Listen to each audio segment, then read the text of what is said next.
Millions of Canadians rely on our railways every day. Workers, farmers, ranchers, commuters, small businesses. A short-lived shutdown of the country's two biggest railways. The federal government steps in to get locked-out employees back on track. We begin tonight with breaking news. Freight trains that had come to a halt will start moving again. Just a short time ago, Canada's Labour Minister announcing he will use his powers to force both sides to binding arbitration. CTV's John Musselman has been monitoring this major development and joins us from a picket line in Scarborough with reaction. John. Well, Nathan, this is pretty fresh information. It's still trickling down. As you can see behind me, there's still picket lines up at this rail yard. They're telling me they're waiting to hear from their union rep before they make any kind of reaction to the news they're hearing today. But as you mentioned, we have some video to show you earlier. When this lockout began, it did affect commuter service on the Milton line and the Hamilton GO station, so people had to find some alternative routes into work. They found that a bit of a surprise and a disruption. Again, the lockout meant that rail freight right across the country was halted, which is potentially costing the economy hundreds of millions of dollars. So there was a lot of political pressure to get this solved. That's when the Labour Minister stepped in. He's forcing binding arbitration to bring this to an end and get freight moving once again. Here's what the Labour Minister had to say just a short time ago. These collective bargaining negotiations belong to these parties, but their effects and the impacts of the current impasse are being borne by all Canadians. And there is an impasse. As Minister of Labour, I am using my authorities under the Canada Labour Code to secure industrial peace and deliver the short and long-term solutions that are in the national interest. Under Section 107 of the Canada Labour Code, I've directed the Canada Industrial Relations Board to assist the parties in settling the outstanding terms of their collective agreements by imposing final binding arbitration. Now, the fact of the matter here is that this rail yard, traffic coming in trying to access the property, it's still being held back for a number of minutes before they're let through here. So again, they're just waiting for an update from their union leadership before they determine what they're going to do here next. But as far as everything goes, the strike is effectively over. Reporting live, I'm John Musselman. I'll send it back to you. Thank you, John. And as he mentioned, this is a developing story, and you can keep monitoring any updates and reaction on our website, ctvnewstoronto.ca. We turn to a tragic development in the case of a missing Markham woman. Burned human remains identified as real estate agent Yuk-Ying Mui, and 3 teenagers charged in connection with her disappearance. Police believe Mui was murdered and targeted. Well, 3 teens have been identified as persons of interest. Investigators say they're still looking for who is responsible for her death. CTV's Mike Walker joins us live tonight with the latest developments in this case. Mike. Well, Michelle and Nathan, investigators say Anita Mui was at a farm in Stouffville for a real estate transaction when she disappeared. Why she was targeted isn't clear, and now the focus of a homicide investigation. A tragic end to the search for Yuk-Ying Anita Mui. Investigators confirming the body of the missing Markham real estate agent was found in Parry Sound. We believe Ms. Mui was targeted, and our homicide unit will continue the investigation until we find the individuals responsible for her death. Mui was last seen on August 9th, leaving her home near Warden and Baycliffe. That same afternoon, police discovered her Mercedes-Benz SUV in a Medical Plaza parking lot near Warden and Finch. On August 12th, burned human remains were found on a rural private property near Highway 400 and Avro Arrow Road that the coroner confirmed yesterday belongs to Mui. No charges have been laid in connection with her death, and the motive isn't clear. She was murdered, and we'll pursue every avenue and every evidence that we get. Homicide investigators believe Mui was at this rural property on Van Dorf Side Road in Stouffville on the day she disappeared, a farm with an unoccupied house where police revealed they found evidence after spending several days scouring the property. We believe she was at this property for a real estate transaction. Based on our investigation, that's where Anita Mui disappeared from. Investigators have identified a vehicle of interest in connection with Mui's death, a 2019 Mercedes-Benz Sprinter cargo van similar to this one. Ms. Mui was transported in this Sprinter van from the Van Dorf address to the area of Avro Arrow Road and Highway 400. 3 teenage boys, 17 and 16 years old, are facing fraud-related charges in connection with Mui's disappearance. One 17-year-old from Whitby is also facing firearms charges. Investigators allege the teens used Mui's credit cards after she disappeared. All 3 young offenders are persons of interest in this homicide investigation, but their exact involvement as to what they did or what they had to do with this investigation and with the disappearance of Ms. Mui is being investigated. Mui was a successful real estate agent with Century 21 at the Richmond Hill Plaza, where her office is located. Neighboring business owners are devastated. I was so shocked, and back at the beginning, I hope she can come back. Century 21 posting to social media, "We've seen an outpouring of support from all who knew her, showing how loved she was by her friends, co-workers, and community. She was an exemplary member of our network, and we join her loved ones in grieving this terrible loss." Investigators confirmed 2 of the teens charged in this case have been released on bail. A third remains in custody. At this point, police have not identified any other suspects. Reporting live, I'm Mike Walker. Nathan, back to you. Thank you, Mike. Also tonight, examining the potential impact of closing supervised injection sites. CTV News investigates concerns people could die without these facilities. What the data reveals just ahead. But first, we take you outside. Here's a live look at the skyline and the lake this hour. Lovely conditions for whatever you had planned today. And you might have noticed it's not as cool as it's been this week. But if you are in the mood for much more warmth, we promise it's coming. CTV's Jessica Smith is here with a look at the current conditions. It might be a little chilly by the water because it's always a bit cooler, but it's a great day today. And that difference is vast, right? We had a more southerly wind into the second half of the day that has helped warm things up significantly. And with 2 areas of high pressure around us keeping us nice and clear, there's not much to speak about when it comes to active weather, which is a good thing. We've had a lot over the summer season. Temperature-wise, we're still feeling into the mid-20s, and that will kind of remain. We have a bit of a humidex, a hint of a humidex. But as Michelle mentioned, as we head in towards the weekend and the beginning of next week, we really do start to feel those higher humidex values start to return. Right now, through the islands over towards Pearson, between 22 and 23. But again, that southerly flow to the winds having a massive impact. Tonight, pretty seasonal. And as we get in towards the end of the week, fantastic. Coming up, your full forecast right now. Back to Nathan and Michelle. Thank you, Jess. We're learning more tonight about the number of people who could be impacted by the closure of supervised consumption sites across Ontario. And it comes with new questions about whether the move could be considered unconstitutional in the courts. CTV's John Woodward has been digging into this and joins us now at the South Riverdale Community Health Center with more. John. Michelle, we obtained federal government data that shows exactly how many potentially fatal overdoses are prevented at each of the sites that the provincial government is looking at shutting down. And it gives a hint of the scale of the impact of these closures. Go ahead. The supervised consumption site at South Riverdale Community Health Center reverses about 4 overdoses a week, records show, as deadly drugs continue to circulate. About 22 people in Canada are dying of an opioid overdose per day. It's under 200 meters to the nearest school, so the consumption site here will be shut down under new rules announced by the provincial government. Among 5 such sites in Toronto and 10 across the province facing closure, spurred by a shooting in 2023, a mom of 2 struck by a stray bullet. The province's plan turned these sites into treatment hubs, but without the harm reduction measures.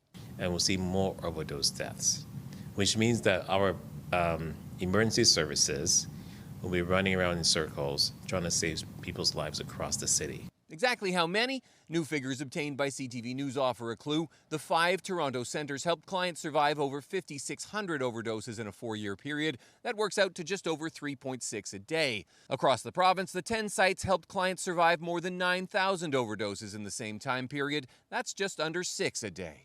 A starting estimate for how many more may die, says researcher Jillian Kalla. If we cut supervised injection sites and supervised consumption sites in the province of Ontario, there will be increases in fatal overdose rates.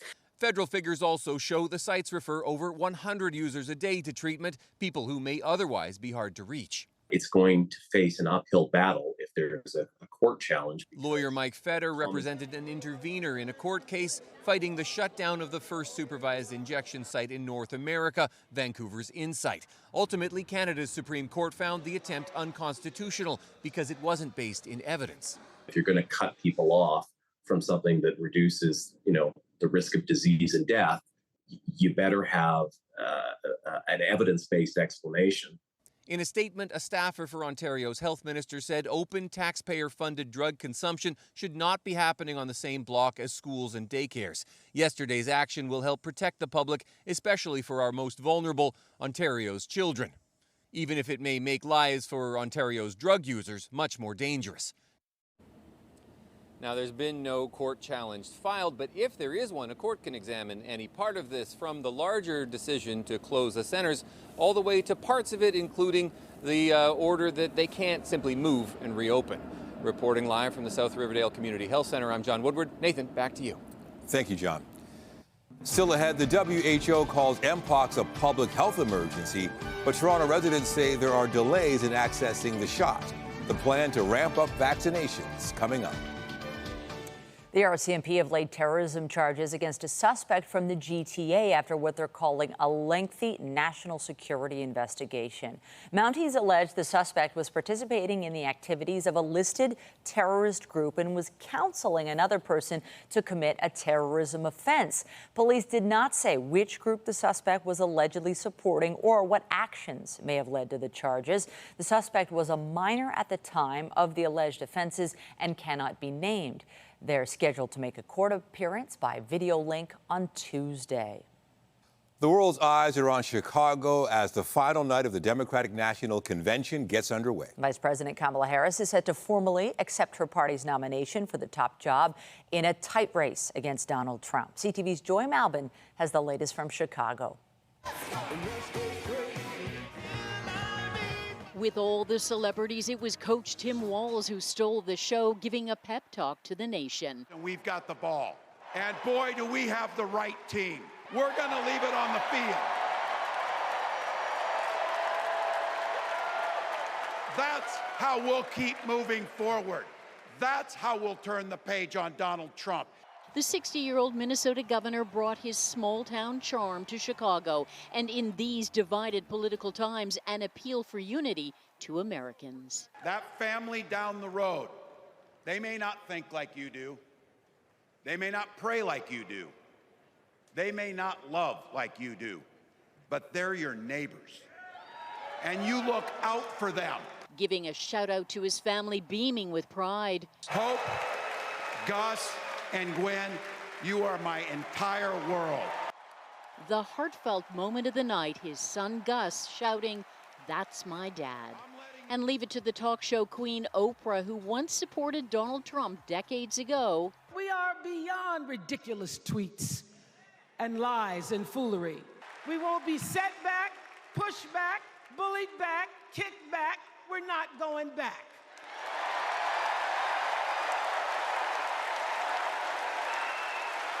We're all Americans, and together, let's all choose Kamala Harris.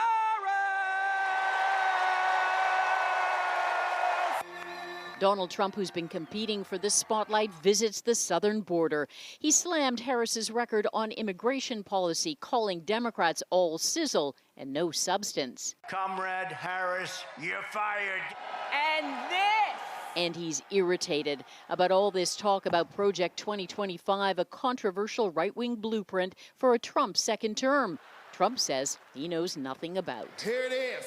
Tonight, Kamala Harris will give the most important speech of her political life. She'll tell Americans who she is, what she values, and more importantly, what she believes she can do for the country.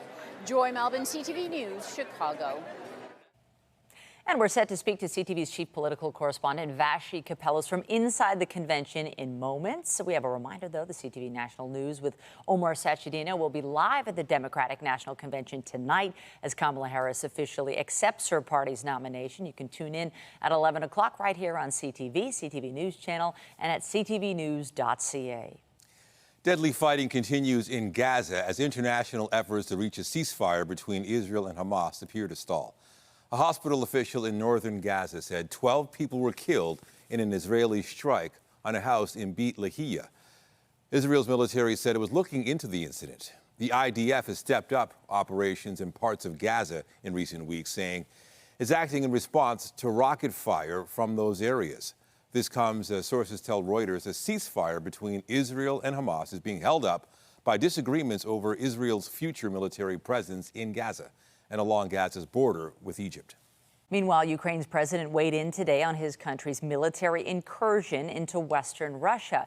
Ukraine has carved out a buffer zone from an area Moscow's forces have used in cross-border strikes since launching the 2022 full-scale invasion. Volodymyr Zelensky told a veterans forum in Kyiv that the push into Kursk is part of a push to halt the 30-month-old war on Ukraine's terms. On the other side of the border, Russian officials installed public shelters in Kursk amid the ongoing fighting. Floods in northeast India and neighboring Bangladesh have caused at least 15 deaths and left thousands stranded. Heavy rains have been pummeling India's Tripura state since yesterday, prompting floods and mudslides linked to at least 11 deaths. Schools are closed as rescue operations continue, and more than 300 relief camps house the displaced. Another 4 people were killed in Bangladesh as the border areas share common river systems. One half of a world-famous same-sex penguin couple in Australia has died. The pair rose to prominence when they built a nest together and successfully adopted and raised 2 chicks. So they are incredibly dedicated fathers. They both shared the roles equally, and that is why they were so successful. Sven died at 11 years old, not too far from his life expectancy. He's survived by his partner, 8-year-old Magic, with the aquarium saying it's been a difficult loss for animals and keepers alike. They weren't the first same-sex penguin couple to adopt an egg, but their story gained international attention and was honored by a special float in Sydney's equivalent of Pride. And some whale watchers on a trip off San Diego's coast got quite a show from a pod of dolphins. The dolphins were spotted jumping high in the air, with some reaching an estimated height of 6 meters or 20 feet above the water. Marine biologists say dolphins will leap this way to communicate, navigate, hunt, or play.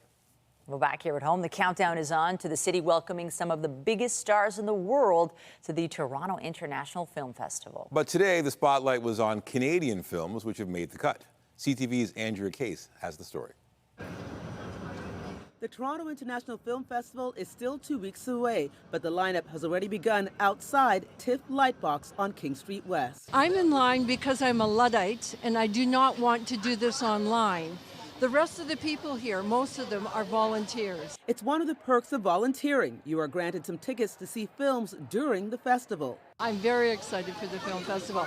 And we're moving on now, many, many, many films. Judy Lung, VP Strategy and Stakeholder Relations, says the full schedule of 278 films were announced last week. So much excitement, in fact, that it crashed our website. TIFF CEO Cameron Bailey says today the focus is on Canadian film. You can expect the vast range of Canadian talent to be on full display in Toronto in a couple of weeks' time. So from David Cronenberg with his new film The Shrouds, Guy Madden with Rumours, which stars Cate Blanchett. We've got this incredible Tragically Hip documentary series, which is the full story of the hip.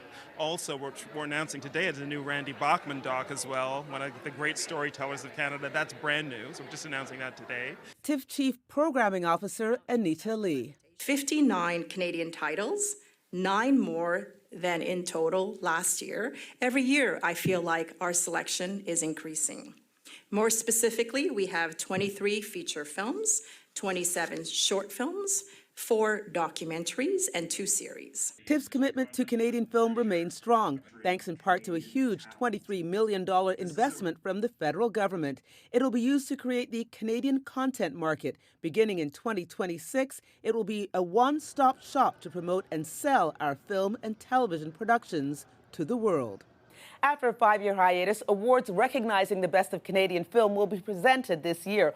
One for first-time filmmakers, the other for everyone else in the field. Now, each comes with a $10,000 prize. But first, the films have to be seen. The curtain rises on the 49th Annual Toronto International Film Festival on September 5th. Andrea Case, CTV News. And as the main event approaches, today was the day for TIFF's regular individual and industry members to make their ticket selections. Tomorrow, it'll be the turn of moviegoers who have registered as TIFF insiders or for the under 25 free pass. Members of the general public can buy tickets at TIFF screenings starting Monday.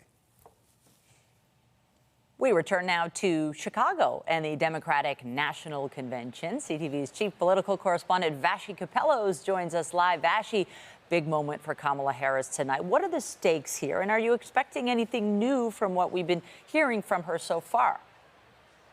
Hey, Michelle, yeah, the stakes couldn't be any higher, and for one reason. Not the people in this room. Sure, they need to be motivated to organize and get people out to the ballot box, but it's the audience beyond these walls that is so key for Kamala Harris tonight. There are an average 20 million Americans watching, many of them independents, registered independents. Those independents, likely undecided voters, are going to determine the outcome of this election. We're talking about maybe tens of thousands, best case hundreds of thousands of people in a country of over 300 million who will ultimately determine what happens on November 5th. So it's very significant that she speaks to them in this capacity because it's the first time and probably one of the only times she'll have the opportunity to do so since she became the candidate. And remember, there's only about 75 days left. I think as far as what new to expect, perhaps something more on policy. Her aides, at least, are telegraphing to the media that there will be more meat on the bone when it comes to policy. That has been the chief criticism from Republicans, that she hasn't talked a lot about policy. So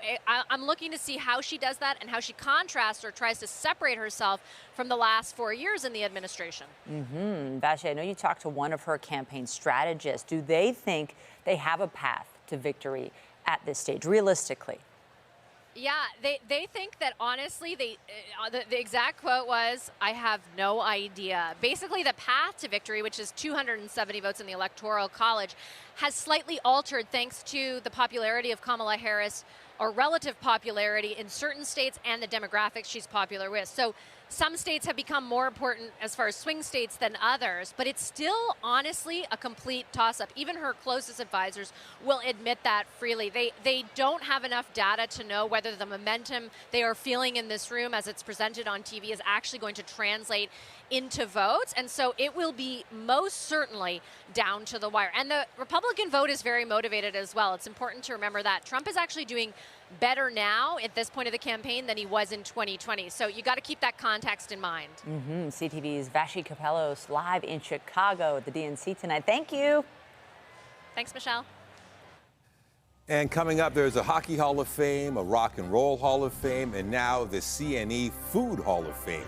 Introducing the X Eats worthy of recognition. Which favorites made the cut? We'll dig in later in the newscast. And I'm Pat Foran. Coming up on Consumer Alert, if you're planning to go to a baseball game, a concert, or a theater show, you usually buy your tickets online, but be careful you don't pay more than you should. A woman who bought tickets for $39 was shocked to be charged almost $300. I'll have my reports just ahead. Heading into one of the final weekends of the summer season, if you're heading up to a cottage, beautiful. We're looking at a whole lot of sunshine and humidex values returning to the forecast. If you like the heat, this weekend is for you. Coming up, I'll have a full look at your long-range forecast as we step into the final few days of August. And stay with us. We have another full night of great shows for you right here on CTV. If you plan to attend a basketball game, a music festival, or the theater, chances are you'll buy your tickets online. Many people use Google to find tickets, but if you do, watch out you don't pay more for them than you need to. Pat Foran explains on Consumer Alert. Pat. Thanks, Nathan and Michelle. Some companies pay Google a fee to be the first thing to pop up when you're searching online, and that includes ticket sellers. A woman buying tickets for a show was surprised when her $39 seats cost her almost $300. There is a production of Something Rotten taking place at the Stratford Festival. Catherine Quinn enjoys theater and decided to buy 2 tickets to see the show. She used Google to find them. I believed I was on the Stratford Festival website. I ordered tickets. I gave them my credit card. Quinn paid $39 for the tickets, but when she got her credit card statement, she was shocked to be charged $283. Quinn purchased them through a reseller called Go Tickets. She did receive the tickets in time for the show, but had no idea about the additional exorbitant charges. You have to be very vigilant. You have to make sure you're on the official website. It's very easy to go into these third-party websites. There's a lot of unethical, shady behavior that's going on that unfortunately is allowed under the law. Consumer Reports says some ticket resellers pay a fee to Google to pop up first in their search engine, so the first choice you see may not always be the best option. Buyers need to take their time and triple check to make sure they're on the proper website so they don't pay additional fees they don't need to. They have to avoid the scammers and people who are selling counterfeit tickets, but you also don't want to overpay for the tickets that you're getting. And so your best protection for that is really to go to the actual venue itself. CTV News reached out to Go Tickets but did not receive a response. Quinn wanted to warn others to be careful when buying tickets online. It's my own fault. It's so easy to hit something that says Go Tickets. And also watch out for websites charging for tickets in American dollars, not Canadian, and always try to pay using a credit card. In the event there is a problem, you'll have a better chance to get your money back. On your side, I'm Pat Foran. If you have a consumer story idea, email us at alert@ctv.ca. Well, maybe it was a glitch for a few days, but it feels like summer has returned. It's back. It's feeling a lot nicer. Hey, I just want to revel in the fact that so far we haven't had any rain this week and there's no rain in the days ahead. That's really nice. It is, and we're into this kind of sweet spot at the end of August. We're still very much in the summer season until really the middle of September, but we have this kind of a week and a half span where we are wrapping up the month with a really beautiful forecast. Seasonal temperatures, a whole lot of sunshine out there, and we're getting into a stretch where you can actually spend some time outdoors without that intense heat, but without it being really cool as well. And we've seen that sunshine from start to finish today. We've had high pressure really settle in quite nicely, and it has been picture perfect as we've wrapped up our Thursday. And as we get ready to say so long, it's going to be beautiful no matter what you're doing as you head in towards the rest of your evening. Outside, though, early on, if you were up, you got to see things from a different perspective. Maybe it was beautiful. And really, no matter where you were in Southern Ontario today, it was fantastic. We've had so much rain that you probably noticed things are a little more lush if you kind of get out of the downtown core into areas with a few more trees, and it's quite beautiful. We are holding on to that. The ground is still quite saturated. As we head in towards the end of our day today, temperature-wise, it is kind of right around that seasonal mark still. We're sitting at 23 here in the city. Northern Ontario still experiencing some heat warnings, and Peawanuck is sitting at 30 right now. For us tonight, we're pretty close to seasonal. Still some single-digit lows in and around Southern Ontario, but we are holding on to a fairly comfortable night for sleeping. Into the day tomorrow, that 26 feeling like 29, maybe 30 for us here in the city, really in the GTA, and we're almost all at seasonal, but feeling maybe 4 to 5 degrees above. We're holding on to high pressure. That rain that we had yesterday in eastern Ontario pushes its way out. These two areas of high pressure settle in, and that just means a really stable air mass. Beautiful conditions for whatever you want to do outside, whether you're hitting up a patio, going for a walk, heading to any of the major events, including the CNE or any of the football games happening. Temperature-wise, we're holding on to a fairly comfortable night. Some scattered showers kind of in towards Niagara, likely to not see much, if anything, come to fruition into the east end of the city. And then as we head in towards our day tomorrow, we start off sunny, a little midday cloud cover rolls in. But overall, we have a really comfortable end to the day, where there's the chance of maybe a passing shower really early in the day on Saturday, but very brief and light in nature. And then we're just sitting into a beautiful afternoon, lots of sunshine out there, and the heat will start to rise. You'll notice that humidex values start to feel a little stickier, a little heavier as you head throughout the end of the weekend and into the beginning of next week. Temperature-wise, though, there's not much going on. It's beautiful. We're looking at high pressure, again, keeping the active weather at bay, and we're really not looking at much. So after kind of a rainy weekend last weekend, this really does kind of make up for it. As we head in towards our Saturday and Sunday, that 27, that 28, feeling into the kind of that low 30 range, so it's starting to get a little more humid outside. And as we step into next week, we stay above seasonal for the daytime highs and the overnight lows. Not by any intense amount, but you'll definitely notice a difference from how cool it was to start this week and how warm it will be to start the one after. So getting in towards our Monday, Tuesday, Wednesday, we're kind of hovering around the just above seasonal mark. We get back to where we should be as we head in towards Wednesday, but overall, as we step into this kind of final stretch of the summer season before a lot of folks go back to school and get back into those full-on routines, it is a fantastic forecast. Nathan, I'll send things back to you. Thank you, Jess. Thanks. Also tonight, the troubling trend of teenagers abusing prescription drugs and advice for parents to decrease the risk. Health is next.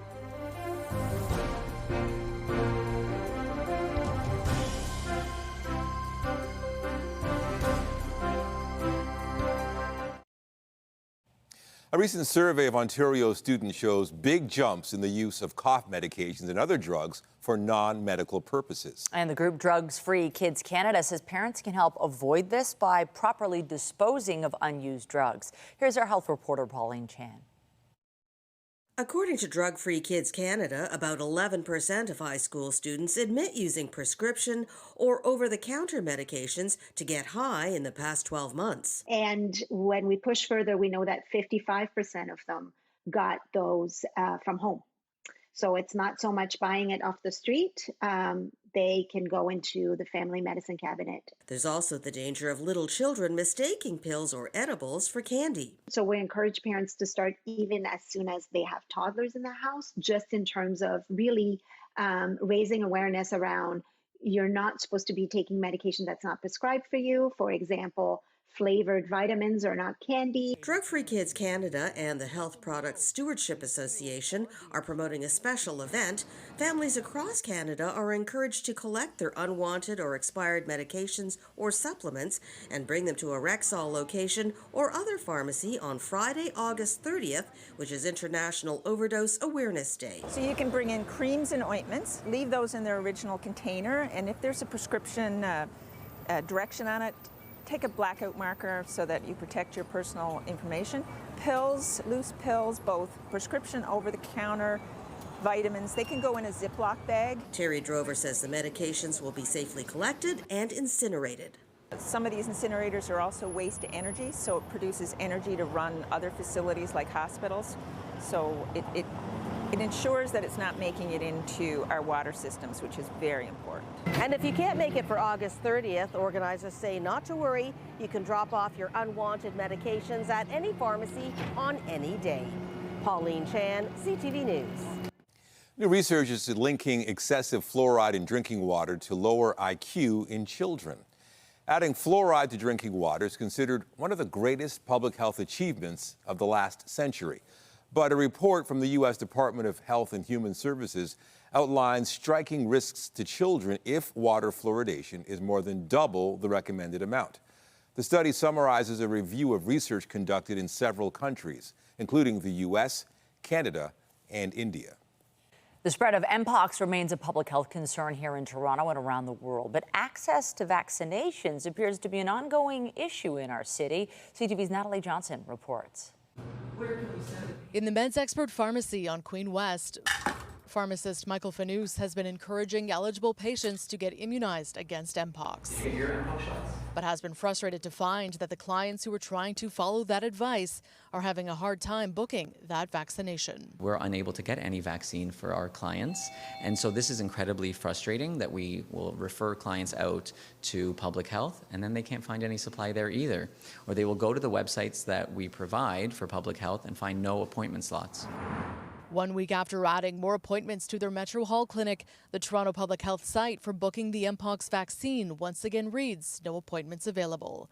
A spokesperson telling CTV News in a statement, vaccine supply and availability are not a concern. However, there are operational considerations that are being monitored and responded to. They say 155 appointments have been booked over 3 upcoming clinics and that more slots will be added. It's important that people get vaccinated. I think, public health needs to do due diligence and to make sure that we have more spaces for people to have the opportunity to get vaccinated. It comes as the count of Mpox cases in Toronto climbs to 123 as of yesterday, though none involve the new strain that is circulating in Africa. Certainly more cases than last year, so not under control, not at a point of crisis of uncontrolled spread.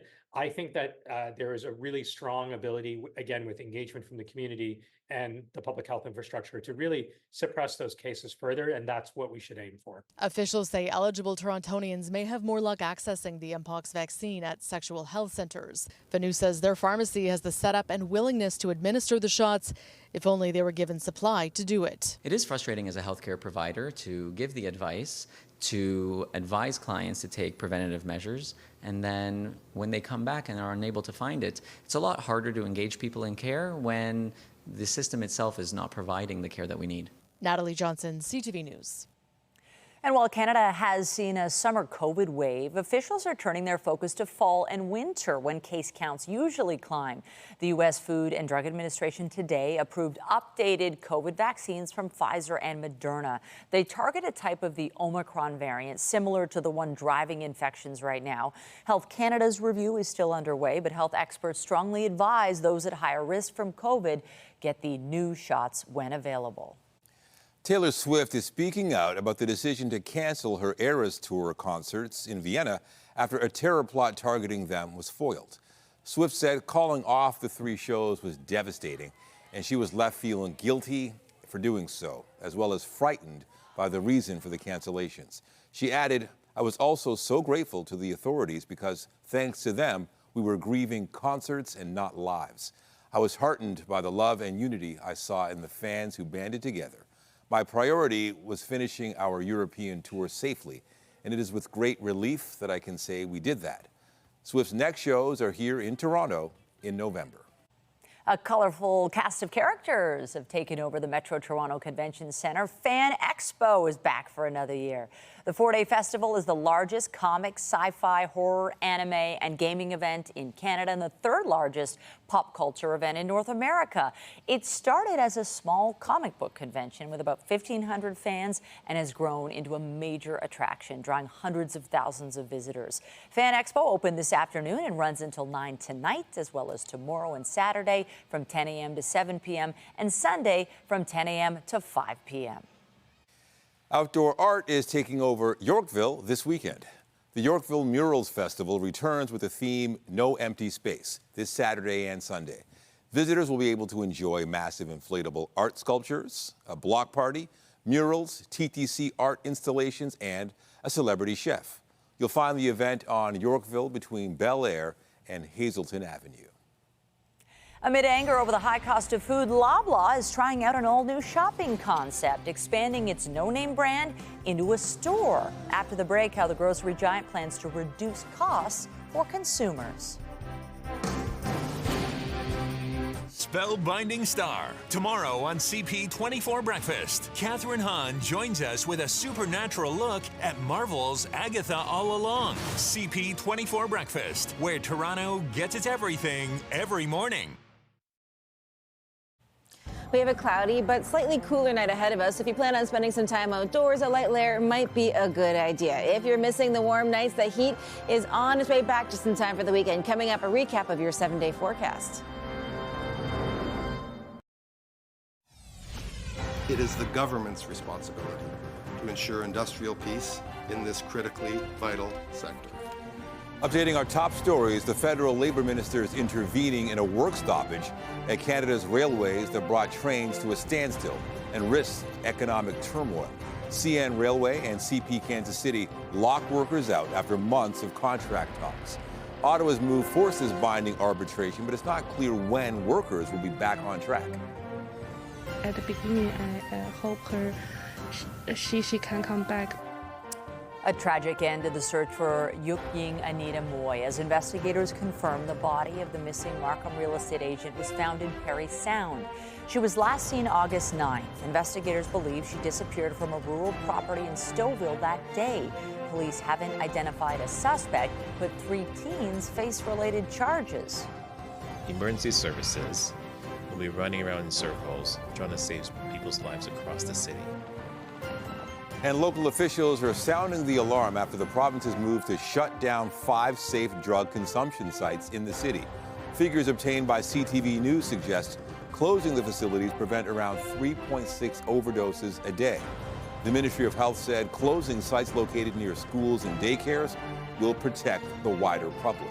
Remember to keep up to date day and night through our website, ctvnewstoronto.ca, and by downloading the CTV News app. And if you have a news tip, photos, or video breaking news, let us know.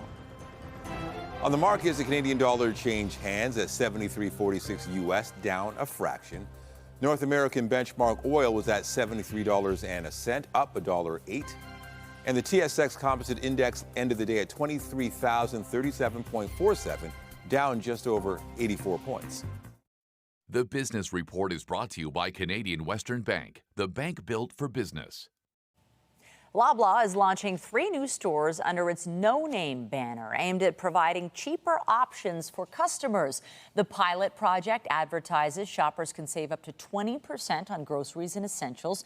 In order to do that, the stores will cut costs with shorter opening hours, minimal marketing and no flyers, and a limited range of products on shelves, including frozen meals, but no refrigerated products like milk or dairy. The stores will open in Windsor, Brockville, and St. Catharines next month. One of the world's largest diamonds has been unearthed at a Canadian mine in Botswana. Canada's Lucra Diamond Corporation says it found the nearly 2,500 carat stone in the Karowe mine.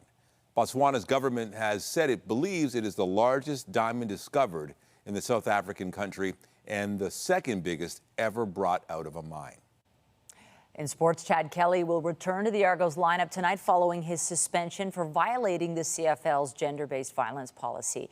Kelly was reinstated by the league Sunday after it forced him to sit out 9 regular season games. The quarterback was suspended in May after a former strength and conditioning coach filed a lawsuit against him alleging sexual harassment.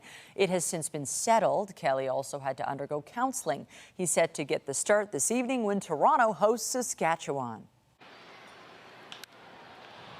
This is pretty well hit towards the left field corner, and it is gone. And the Blue Jays wrapped up their series with the Cincinnati Reds last night. The team jumped out to an early lead, but the Reds came storming back, scoring 11 unanswered runs. The Jays attempted to rally late, but ultimately lost the game 11-7. The Jays will be back in action tonight to begin a series with the LA Angels. And Canadian baseball star Joey Votto has announced his retirement. That's it. I'm done. I am officially retired from baseball. Votto posted a brief video on Instagram along with a lengthy note thanking all the people who supported him during his 17-year big league career. The 40-year-old signed a minor league deal with the Blue Jays this offseason but suffered an injury in spring training. Votto played his entire career for the Cincinnati Reds and was named National League MVP in 2010. Just ahead, you can call it a little wacky, but very well known, and now they're members of the CNE's Food Hall of Fame. The iconic edible inductees coming up. Tonight, live from the Democratic National Convention in Chicago. Kamala Harris set to make history, plus a massive Canadian rail lockout and its potential cross-border economic impact. Later on CTV National News. From mini donuts to funnel cakes, the CNE is synonymous with food. Some of the creations elevated to the status of culinary curiosities, and today, the best of the best were celebrated. CTV's Beth McTennell reports. Food. There's a lot of it at the CNE, but only 5 treats in the history of the fair have entered into the new Food Hall of Fame. The oldest inductee, the ice cream waffle. The fresh hot waffle with the cold ice cream all together, it's something that you really can't get anywhere else. We're just really happy to be able to pass that tradition on to new families. The recipe has stayed much the same since coming to the CNE 84 years ago. Now the waffle and ice cream is just peanut free. We are offering up a safe snack for people who have peanut allergies, and we're really proud of that as well. We're also all Canadian. Our batter is made in Mississauga by a company named Connoisseur Foods. And as I said, the Chapman's ice cream is Canadian, so we're all Canadian. Also inducted, Pickle Pizza, which came to the fair in 2019, and Primo Spaghetti, a bowl only 99 cents for 40 years before inflation eventually kicked in. Today, it's $1.99. I think it's well deserved. I know my mom comes here, so I know it's famous. I think for the price you won't beat it. So, yeah. Definitely well deserved with the price, with the taste. Tiny Tom Donuts also securing a spot. They're soft and warm, tantalizing taste buds since 1960. We've been part of the food building for 64 years now, so to be one of the first inductees is just, yeah, it warms our hearts, to say the least, yeah. The CNE is hoping to make up for a slow start, which brought heavy rain over opening weekend.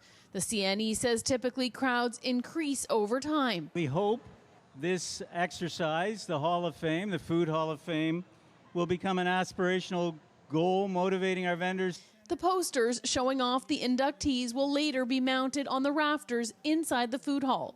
The final snack in this new club are deep-fried butterballs.